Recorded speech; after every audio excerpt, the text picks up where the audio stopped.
છો કેપિટલ ગુજરાત। હવે જોઈએ અગત્યના સમાચાર।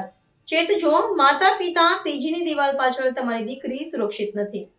છેલ્લા ઘણા સમયથી શહેરોમાં એક ખતરનાક હકીકત ઊભી થઈ રહી છે। ભણતર માટે પીજીમાં રહેવા આવેલી અનેક કોલેજિયન દીકરીઓ ભણતર નહીં પરંતુ ભટકાવાની દિશામાં આગળ વધી રહી છે। સિગારેટ, દારૂ, રાત્રિ આઉટિંગ, મોંઘી કારો અને અમીર છોકરાઓની દેખાદેખી લાઇફસ્ટાઇલમાં આ બધું આજે ફેશન બની ગયું છે। દુઃખની વાત એ છે કે કેટલીક દીકરીઓ ભૂલી જાય છે કે તેઓ કોના ઘરેથી આવી છે। તેમના મા બાપે તેમને અહીં સુધી પહોંચાડવા કેટલું ત્યાગ કર્યું છે।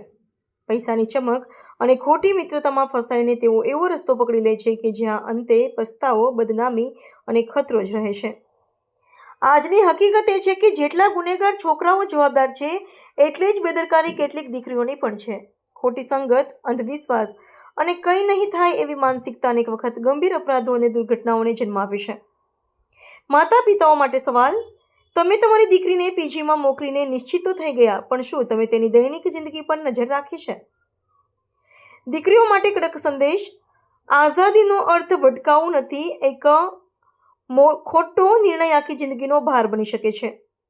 પ્રશાસન માટે ચેતવણી: પીજી હોસ્ટેલ અને નાઇટ કલ્ચર પર કડક નિયમો અને દેખરેખ હવે વિકલ્પ નથી, ફરજ છે। આ સમાચાર કોઈને બદનામ કરવા માટે નથી, પણ સમાજને બચાવવા માટે ચેતવણી છે। આજે જાગ્યા નહીં તો કાલે પસ્તાવાનો કોઈ અર્થ નહીં રહે।